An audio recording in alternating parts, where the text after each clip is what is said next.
This video shows how to buy shares of Everbright Digital Holding Ltd. And explains the basic steps. Everbright Digital is a company in digital infrastructure and services that trades on NASDAQ under the ticker EDHL. This is an educational guide and not financial advice. To purchase shares, you need a broker, and we use eToro as an example to demonstrate the process. After registering, you must verify your account, usually with an identity document, and add funds before you can buy.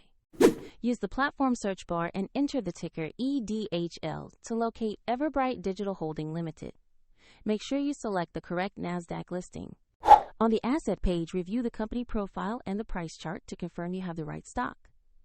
Verify the name and ticker match the NASDAQ EDHL listing before proceeding.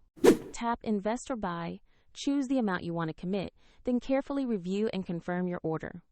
If the market is closed, the order may execute when it reopens, and if your available funds are insufficient, the platform will prompt you to add funds before confirmation.